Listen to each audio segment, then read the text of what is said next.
Ya,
Bismillahirrahmanirrahim. Assalamualaikum warahmatullahi wabarakatuh. Om Swastiastu, Namo Buddhaya, salam kebajikan, selamat sejahtera bagi kita semua. Selamat pagi menuju siang, Bapak Ibu semua. Eh, Pertama-tama, terima kasih Bapak Ibu yang telah hadir secara virtual, baik melalui Zoom maupun melalui kanal YouTube kami, yaitu Kementerian Pan-RB. Dan pada hari ini, hari Selasa, pada tanggal 30 Januari 2024, hari di mana SDM Aparatur pada kegiatan rutinnya wisatanya kebijakan Pan-RB. Dan mungkin Bapak Ibu izinkan saya memperkenalkan diri terlebih dahulu. Perkenalkan Bapak, Ibu, nama saya Emir Syafsul Prakasa, saya dari Sekretariat Deputi SDM Aparatur, akan memandu menjadi moderator pada hari ini, dan saya juga ditemani oleh narasumber kita nantinya, yaitu Mbak Isti Isrohimah, yang merupakan analis kebijakan dari Asisten Deputi Rancangan Jabatan, Perencanaan dan Pengadaan SDM Aparatur. Dan pada kegiatan hari ini, kegiatan wisatanya kebijakan Pan-RB kali ini akan mengangkat tema yaitu perencanaan dan pengadaan calon pegawai ASN tahun 2024. Dan kegiatan pada hari ini terdiri dari dua sesi, yaitu yang pertama berupa paparan oleh narasumber, dan juga sesi yang kedua yaitu sesi tanya jawab.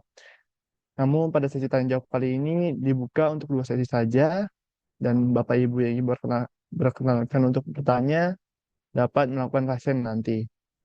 Dan juga dapat diingatkan kembali, pertanyaan yang diberikan atau diajukan diharapkan bersesuai dengan tema hari ini, yaitu perencanaan pengadaan calon pegawai ASN tahun 2024. Dan untuk memulai kegiatan siang hari ini, Mbak Isti, waktu dan kamera kami persilahkan.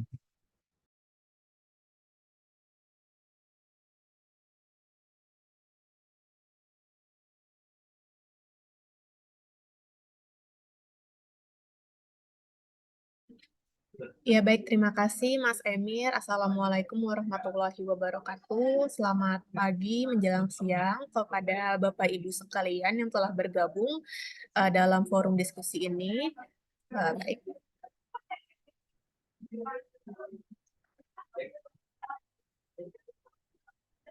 Baik, izin perkenalkan, saya dengan Isti, selaku analis kebijakan dari Unit Asisten Deputi Perancangan Jabatan, Perencanaan dan Pengadaan SDM Aparatur. Nah, dalam hal ini mungkin saya beserta Mas Emir gitu ya, nantinya kami akan berdiskusi, memandu jalannya diskusi. Nanti juga dipersilakan jika Bapak Ibu yang akan mengajukan pertanyaan terkait perencanaan kebutuhan pegawai ASN. Ini terkait pengadaan untuk tahun 2024. Baik. Nah, sebelumnya ini adalah profil tenaga ASN berdasarkan sumber dari BKN, di mana cut-off per triwulan ketiga tahun 2023, di mana ada 4,4 juta pegawai ASN. Potretnya adalah 22% di instansi pusat, dan 78% di instansi daerah, di mana mayoritasnya ini yang menduduki jenis pengadaannya, jenis jabatannya PNS sebanyak 85%, kemudian 15% di P3K, dengan jenjang pendidikan mulai dari sarjana, diploma, kemudian SD maupun SMA. Memang sebagian besar, 72% ini pada jenjang sarjana. Nah, dari secara gender, 56%-nya adalah wanita, kemudian 44%-nya pria. Nah, generasi sebagian besar, 51%, berada pada rentang usia 19, rentang kelahiran 1977 sampai dengan 1994. Dengan jabatan di mana 8% menduduki jabatan struktural, 54% jabatan fungsional, dan 38% menduduki jabatan pelaksana.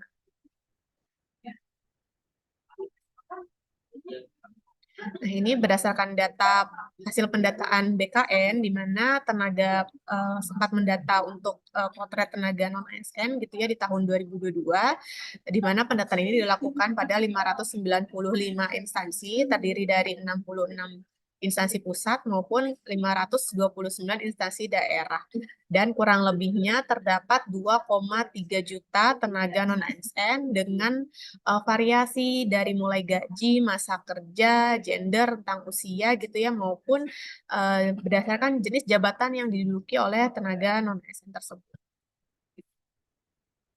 Nah, berdasarkan potret yang ada gitu ya, Kementerian Pan-RB mencoba untuk merumuskan arah kebijakan pemenuhan tenaga ASN di tahun 2024. Yang pertama, tetap berfokus pada pemenuhan layanan dasar yang bersifat langsung ke masyarakat. Di sini kami mendefinisikan pelayanan dasar itu merupakan tenaga guru maupun jabatan-jabatan tenaga kesehatan. Kemudian yang kedua adalah seoptimal mungkin untuk penataan tenaga non-ASN yang ada di instansi pemerintah baik pusat maupun daerah. Kemudian tentunya Kementerian Pan-RB juga membuka kesempatan untuk merekrut tenaga-tenaga talenta baru, di mana ini merupakan bisa dilamar oleh para fresh graduate gitu ya, melalui seleksi tenaga CPNS. Kemudian yang keempat adalah mengurangi sedapat mungkin terkait rekrutmen pada jabatan-jabatan yang nantinya akan terdampak pada transformasi digital. Nah, urgensi pemenuhan kebutuhan ASN di tahun 2024 tentunya ini berdasarkan evaluasi atas pengadaan-pengadaan sebelumnya gitu ya, terdapat kesenjangan atau belum terpenuhinya kebutuhan-kebutuhan layanan dasar seperti guru maupun nakes. Nah, kita sama-sama menyadari pelayanan dasar ini merupakan bentuk layanan yang sangat penting gitu ya, karena efeknya ini sangat berdampak langsung kepada kesejahteraan masyarakat secara umum. Kemudian yang kedua adalah rendahnya usulan kebutuhan instansi daerah sesuai dengan kebutuhan nasional. Nah, ini kami juga menemukan gap antara proyeksi kebutuhan secara nasional yang dilakukan oleh Kementerian Pan-RB dengan nantinya usulan-usulan dari masing-masing instansi daerah terutama. Nah, ini ada gap gitu ya, kesenjangan di mana berbanding terbalik rendahnya usulan tersebut. Nah, ini juga tentunya kami menyadari berbagai faktor yang menjadi pertimbangan para instansi daerah, terutama di dalam hal ini PPK gitu ya, para pimpinan instansi, biasanya itu terkendala di bagian ketersediaan anggaran. Kemudian yang ketiga adalah penataan tenaga non-ASN. Nah, ini sesuai dengan mandat Undang-Undang ASN yang terbaru nomor 20 tahun 2023. Kemudian juga pemenuhan talenta digital untuk memenuhi program prioritas nasional dalam rangka mewujudkan SPBE. Kemudian yang kelima adalah membuka kesempatan bagi talenta-talenta baru untuk merekrut atau menduduki jabatan-jabatan CPNS. Nah, ini sesuai dengan amanat undang-undang, ini sekedar mengingatkan gitu ya Bapak Ibu sekalian dari masing-masing instansi bahwa sebagaimana pasal 65 Undang-Undang 20 tahun 2023 tentang ASN, bahwa pejabat pembina kepegawaian dalam hal ini PPK gitu ya, pembinaan instansinya dilarang untuk mengangkat kembali tenaga non-ASN untuk mengisi jabatan ASN. Nah, larangan sebagaimana tersebut juga berlaku bagi jabatan pejabat lainnya di instansi pemerintah. Nah, pejabat pembina kepegawaian dan juga pejabat lain tersebut yang mengangkat pegawai non ASN untuk mengisi jabatan ASN dapat dikenakan sanksi peraturan sesuai dengan peraturan perundang-undangan. Nah, dalam hal ini mungkin kalau instansi daerah itu kan sepemahaman kami itu ada undang-undang tentang administrasi pemerintahan daerah gitu ya. Itu mungkin bisa berdampak kepada hal tersebut. Nah, sebagaimana pasal 66 juga untuk kenapa adanya larangan tersebut, sebetulnya pemerintah ini saat ini sedang berfokus pada penataan tenaga non-ASN, di mana ini diamanatkan juga bahwa penataan tersebut paling lambat dilakukan sampai dengan Desember tahun 2024. Nah, ini kurang lebih nantinya alur pengadaan ASN di tahun 2024. Yang pertama, Kementerian PAR-RB itu di awal tahun 2024 sudah mengeluarkan surat permintaan usulan kebutuhan, baik kebutuhan pengadaan reguler maupun pengadaan untuk sekolah kedinasan kepada masing-masing instansi. Nah, ini saat ini instansi-instansi tersebut dalam proses pengusulan dia dalam platform digital Kementerian PAN-RB yaitu e-formasi di mana cut off-nya adalah sampai dengan 31 Januari 2024. Nah, nantinya Kementerian PAN-RB juga akan berdasarkan usulan tersebut, kami akan mereview dan juga menyandingkan dengan ketersediaan anggaran dan sebagainya untuk kemudian akan ditetapkan jumlah formasi nasionalnya dan per instansi. Jadi seperti kuotanya gitu ya untuk masing-masing instansi. Nah, jadi Menteri PAN-RB tentunya menetapkan ini tidak ujuk-ujuk menetapkan, tapi based on usulan dari masing-masing instansi. Kemudian kami juga akan menetapkan pedoman atau panduan tata cara penyusunan rincian. Jadi Bapak Ibu instansi ini saat ini sampai dengan 31 Januari itu baru mengusulkan jumlah keseluruhannya gitu ya, masih berupa total. Nah, nantinya selanjutnya akan Bapak Ibu perlu merinci kembali per jabatan yang dibutuhkan. Nah, bagaimana cara merincinya? Nanti kami akan mengeluarkan panduan, gitu saat ini sedang berproses. Nanti Bapak Ibu dari instansi dapat menyesuaikan dengan panduan tersebut. Kemudian mempersiapkan sarana prasarana pengusulan rincian formasi. Nah, ini di BKN sedang memproses persiapan tersebut. Kemudian juga bagi instansi pemerintah nantinya juga akan menyampaikan progres rincian usulan tersebut gitu ya, rincian-rincian yang disusun based on secara detail jabatan, kualifikasi pendidikan, unit dan sebagainya. Kemudian nanti juga ini akan disampaikan ke BKN, kemudian BKN akan melakukan validasi terhadap usulan instansi. Kemudian nanti kami dan BKN, Kementerian PAN-RB dan BKN itu akan berkonsolidasi gitu ya untuk pengecekannya, kemudian akan ditetapkan dalam kebijakan pengadaan ASN di tahun 2024. Kemudian ini akan muaranya pada seleksi. Nah, tentunya untuk jadwal timeline seleksi nantinya lebih lanjut biasanya akan diatur oleh BKN gitu karena nanti mungkin melihat ke persiapan sarana dan prasarananya juga. Nah, sebagaimana tadi disampaikan bahwa ini berdasarkan surat keluar Menteri PAN-RB di 21 Desember 2023 terkait permintaan usulan, yang intinya instansi pemerintah ini mengusulkan kebutuhan ASN dengan wajib memprioritaskan penataan pegawai non-ASN. Nah, tentunya tadi sesuai dengan amanat Undang-Undang 23 tahun 2020 tahun Undang-Undang nomor 20 tahun 2023 gitu ya, ada amanat untuk penataan non-ASN di mana cut off-nya sampai dengan Desember 2024. Nah, atas dasar itulah kami menghimbau untuk prioritas pada pemenuhan tenaga non-ASN tersebut. Maksudnya prioritas untuk penataan pegawai non-ASN tersebut. Nah, nantinya pengadaan ASN ini terdiri menjadi dua, CPNS maupun P3K, di mana P3K ini kurang lebih diprioritaskan untuk pelamar non-ASN, namun juga tadi seperti disampaikan, dibuka juga peluang bagi pelamar umum, di mana pelamar umum ini bisa dari sektor swasta maupun para lulusan baru gitu ya untuk melamar kepada ke jabatan-jabatan CPNS. Nah, nantinya juga dipertimbangkan bagi P3K jabatan pelaksana dimulai dari jenjang pendidikan sekolah dasar. Nah, sebagaimana telah dikeluarkannya juga keputusan Menteri PAN-RB nomor 11 tahun 2024, itu kurang lebih memuat nomenklatur jabatan pelaksana di instansi pemerintah. Nah, itu sudah ada jabatan list-list jabatannya yang dengan berbagai kualifikasi pendidikan juga ya, dan terdapat juga kualifikasi pendidikan yang sifatnya general gitu, semua jurusan. Dan juga telah dikeluarkan eh, kualifikasi pendidikan mulai dari sekolah dasar sampai dengan sarjana. Nah, ini menjadi fleksibilitas bagi instansi, menjadi apa ya, kebijakan bagi instansi, ada ruang untuk dapat mengusulkan kebutuhan-kebutuhan jabatan tersebut. Nah, uh, kemudian nanti juga instansi perlu mengusulkan melalui aplikasi elektronik, yaitu e-formasi paling lambat 31 Januari 2020. Nah, pengusulannya ini melalui aplikasi e-formasi di mana Bapak Ibu biasanya yang memegang usernya ini dari Bapak Ibu BKD, BKPSDM, BKPT gitu ya. Ini melalui akun super admin.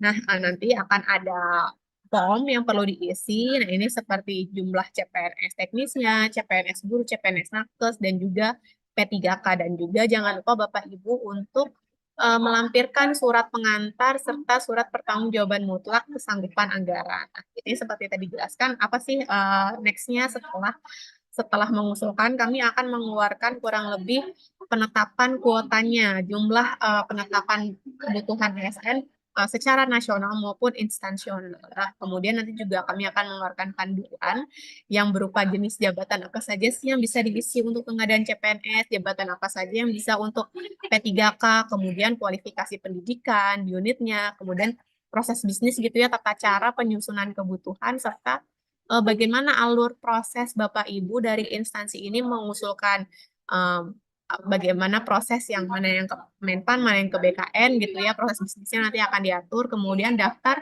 jabatan fungsional dan jabatan pelaksana yang dapat diusulkan. Nah, saat ini kami juga sedang berproses untuk permintaan naskah soal kepada instansi pembina, dan ini yang menjadi dasar untuk jabatan apa saja yang dibuka, karena tentunya jabatan dan jenjang yang dibuka akan mempertimbangkan ketersediaan naskah soal tersebut.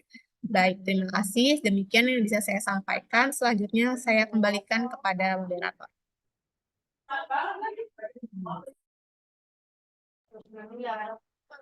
Iya, terima kasih atas paparannya, Isti. Pada kali ini yang sangat cukup jelas, dan kita telah mendapatkan beberapa poin penting dari apa yang telah disampaikan oleh Mbak Isti, yaitu terkait profil ASN dan tenaga non-ASN, arah kebijakan pemenuhan ASN tahun 2024, urgensi kebutuhan ASN tahun 2024, alur perencanaan, permintaan usulan kebutuhan ASN di tahun 2024, dan lainnya. Dan dengan itu juga berakhir sudah sesi satu, yaitu paparan dari narasumber. Dan sekarang kita bisa mulai masuk ke sesi kedua, yaitu sesi tanya jawab. Dan sekali lagi diingatkan untuk Bapak Ibu agar pertanyaan yang diberikan atau diajukan diharapkan sesuai dengan tema hari ini, yaitu perencanaan dan pengadaan calon pegawai ASN tahun 2024. Dan juga dipersilakan bagi Bapak Ibu yang ingin bertanya dapat melakukan raise hand. Dan sesi pertama ini kita lakukan dengan dimulai dari 3 pertanyaan terlebih dahulu, dan juga Bapak dan Ibu sekalian dapat mengajukan pertanyaan. Untuk kali ini dapat saya persilakan Bapak Ibu.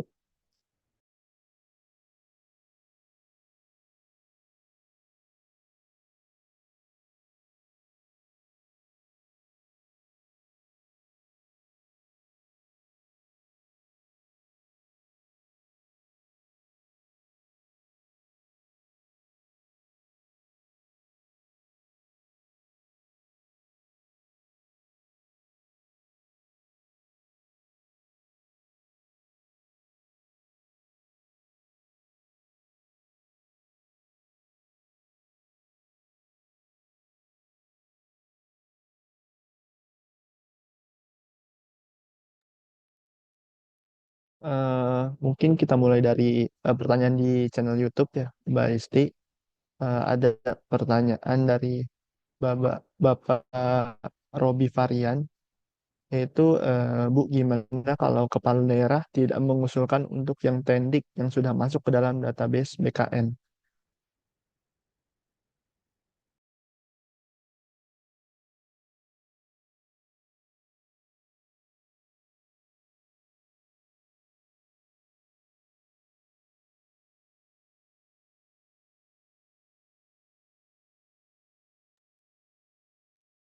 Untuk ya mungkin untuk Bapak Iksan Sani boleh mengajukan pertanyaan.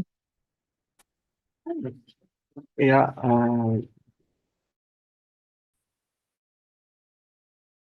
terima kasih atas kesempatan dan waktunya. Mungkin yang saya tanyakan ini mengenai eh, kuota untuk tahun ini, apakah yang kuota sebelumnya dibuka di tahun 2022-2023 itu jabatannya masih ada kesempatan untuk dibuka lagi, Mas? Itu yang pertama. Berhubungan kan saya salah satu PPNPN yang sudah 2 kali daftar P3K, namun formasinya itu tiap tahun hanya satu. Jadi lebih kurang dari kebutuhan yang ada. Tahun kemarin juga, tahun ini terakhir sempat ikut, cuma malah di UPT saya tidak ada formasi. Jadi saya harus mengambil UPT lain. Apakah tahun ini kemungkinan eh, kotanya akan banyak lagi atau gimana, Mas? Mungkin itu saja dulu. Terima kasih atas kesempatannya.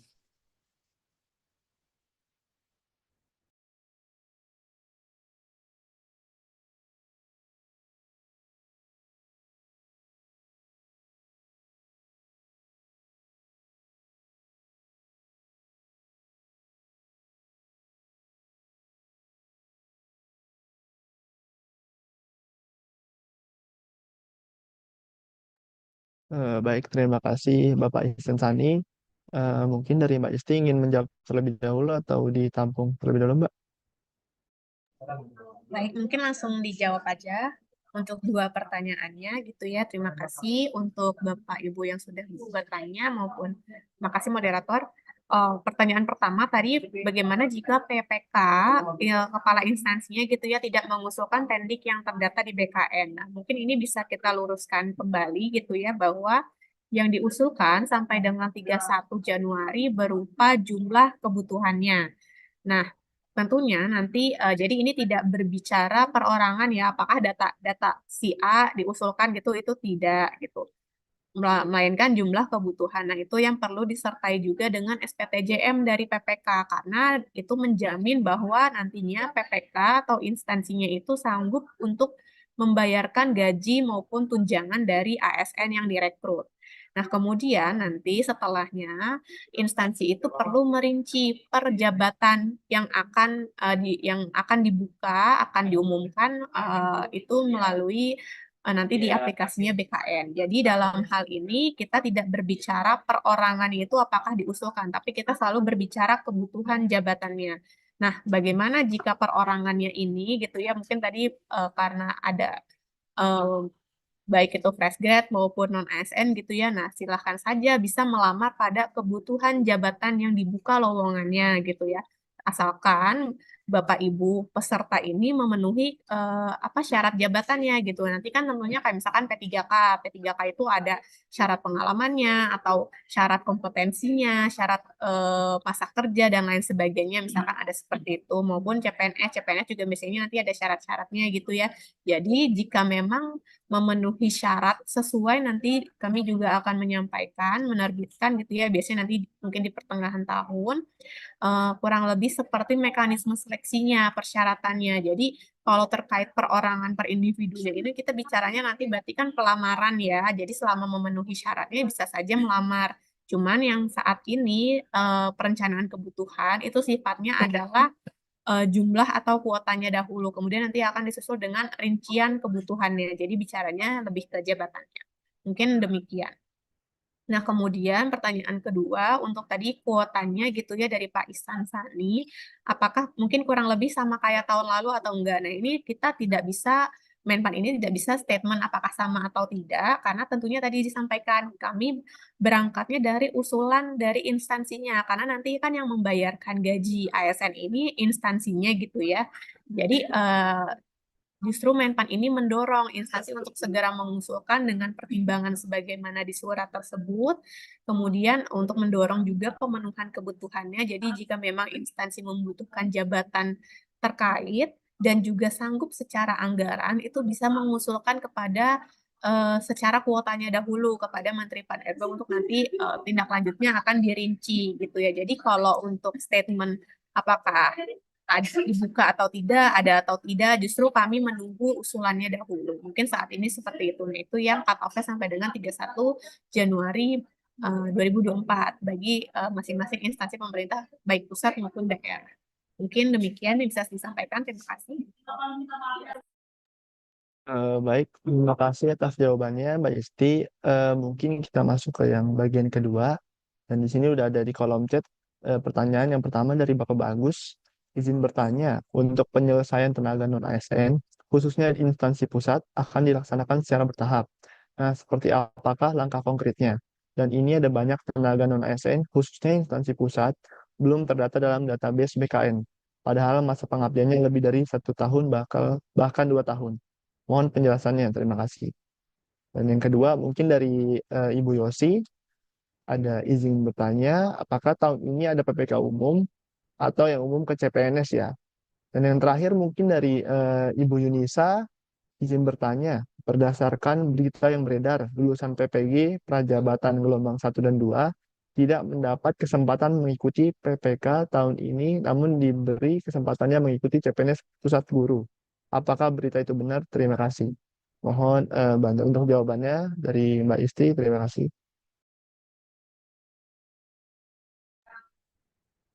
Iya, baik. Terima kasih. Izin untuk pertanyaan pertama gitu ya, tadi terkait pemetaan non-ASN. Nah, sebetulnya tadi seperti ini mirip dengan pertanyaan sebelumnya, bahwa pada intinya langkah konkretnya apa, tadi kan sudah diamanatkan di dalam undang-undang gitu ya, bahwa ya kalau penataan tentu ada cut-off-nya, ada timeline gitu, agar agar segera selesai, karena tidak bisa pintunya ini terus-terusan dibuka gitu ya, nanti yang ini nggak akan jadi concern untuk segera penataannya.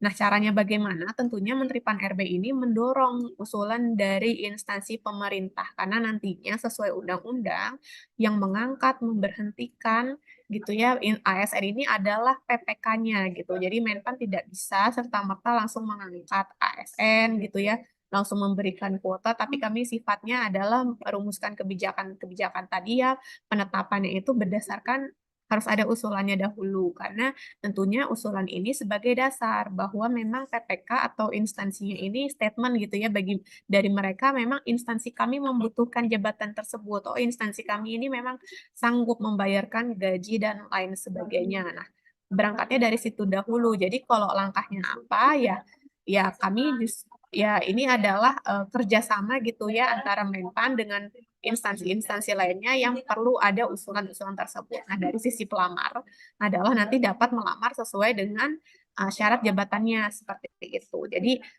kami tidak bisa langsung apa ya jalan sendiri gitu ya. Tentunya ini harus berangkatnya dari usulan dari masing-masing instansinya tersebut.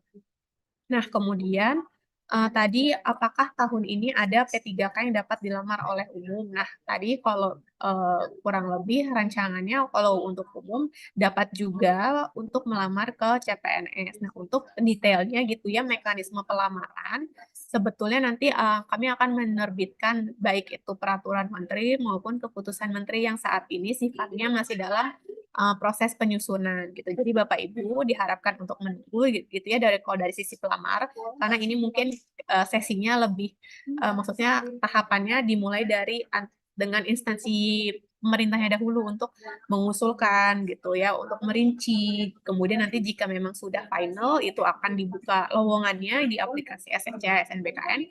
Kemudian masing-masing pelamar ini dapat melamar sesuai kebutuhan, bukan kebutuhan ya, sesuai syarat. Jika memang memenuhi syaratnya, kualifikasi dan lain sebagainya itu dapat melamar. Nah, kemudian untuk PPG, nah ini sebetulnya sama dengan pertanyaan yang sebelumnya, kurang lebih nanti bisa menunggu dengan mekanisme seleksinya ya Bapak Ibu, karena tentunya kami harus melihat, karena ini kan kami juga belum mendapatkan data keseluruhan dari masing-masing instansi, apakah jabatan tersebut dibuka, apakah soalnya ada gitu ya. Nah, itu kami harus perlu pertimbangan-pertimbangan tersebut. Nanti kalau mekanisme pelamaran dari instansi dari masing-masing pelamarnya nanti akan diatur dengan ketentuan tersendiri. Mungkin saat ini yang bisa disampaikan demikian. Terima kasih.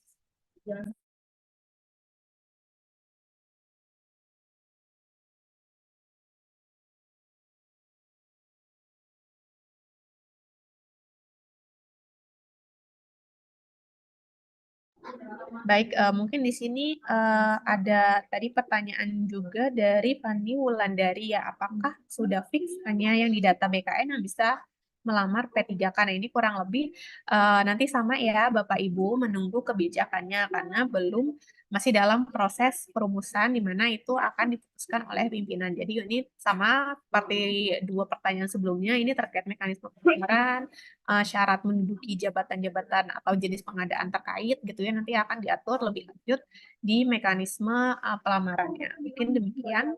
Terima kasih. Baik, terima kasih Mbak Esti atas jawabannya.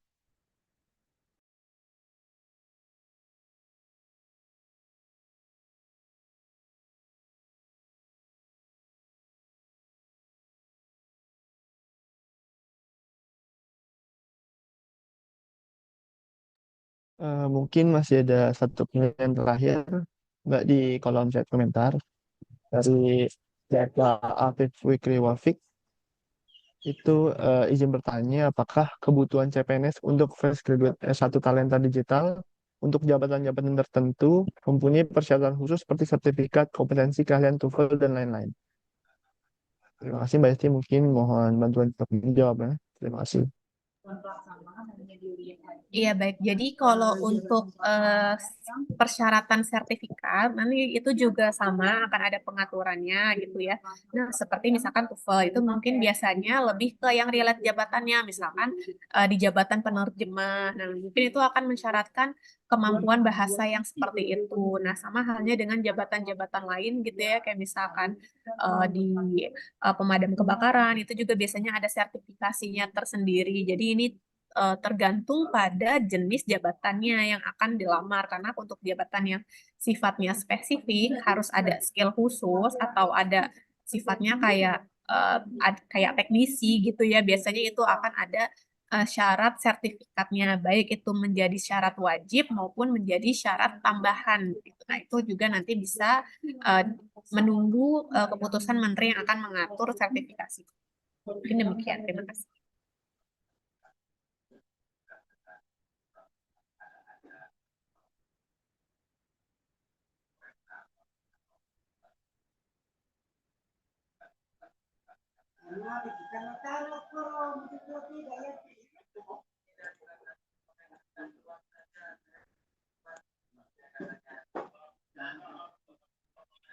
Eh, Mungkin untuk pertanyaan terakhir dapat diberikan diajukan oleh Bapak Muhammad Agung.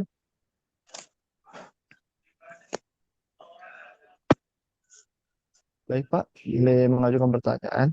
Pertanyaan terakhir. Siap, siap Pak. Terima kasih atas kesempatannya. Izin bertanya Bu, saat ini kami adalah seorang ASN yang bertugas di Sulawesi Barat. Kami rencananya mau lanjut kuliah di luar provinsi atau di luar pulau, mungkin di Jawa. Tapi kami tetap melaksanakan tugas dan kuliahnya kuliah online. Kuliah online itu di luar rencananya di Bali Pak. Di Bali ada kampus di Bali. Kami tugas di Sulawesi Barat dan kami ingin kuliah online di Bali. Namanya itu Universitas Pendidikan Nasional. Apakah pejabat atau atasan bisa menerbitkan tugas belajar untuk saya jika saya berkuliah secara online di universitas tersebut?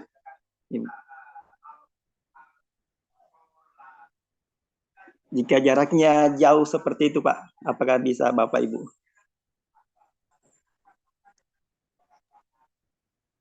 Untuk Mbak Isti mungkin ingin menjawab. Ya baik, terima kasih. Mungkin ini lebih terkait pengembangan kompetensinya ya.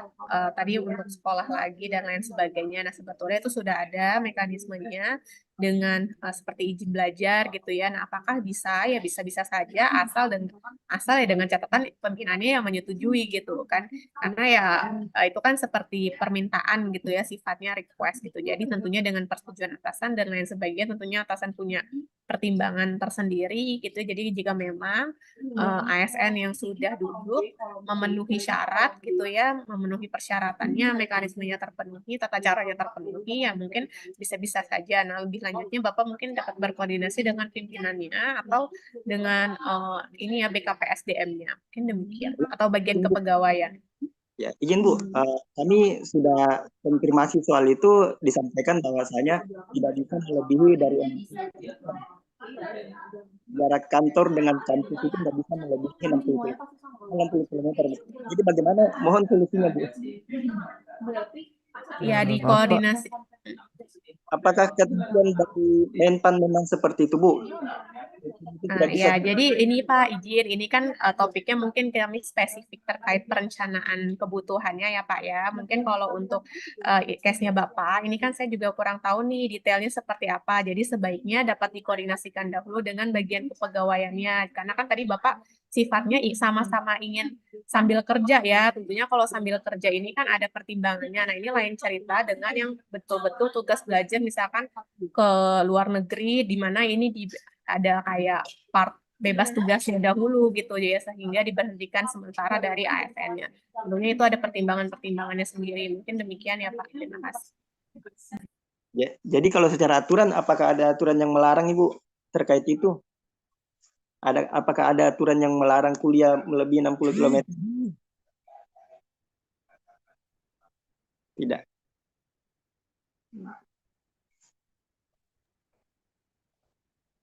baik, terima kasih atas jawabannya dari Mbak Isti. Eh, Mungkin sudah dapat saya cukupkan untuk kegiatan saya tahun ini. Mohon maaf bagi pertanyaan yang masih belum bisa terjawab dari Bapak Ibu sekalian, karena kan terhalang oleh waktu. Dan izinkan saya untuk menutup kegiatan pada hari ini, Bapak Ibu sekalian.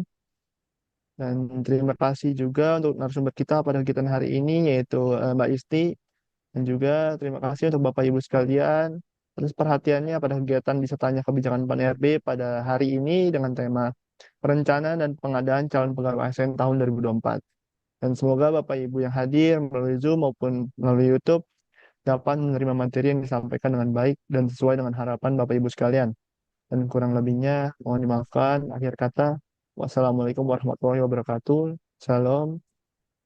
Om Swastiastu, Namo Buddhaya, Salam Kebajikan, dan selamat siang Bapak Ibu. Waalaikumsalam warahmatullahi wabarakatuh. Terima kasih Mas Emir, Bapak Ibu sekalian. Saya mohon untuk undur diri. Mohon maaf jika ada kesalahan penyampaian maupun yang tidak berkenan. Terima kasih. Assalamualaikum warahmatullahi wabarakatuh.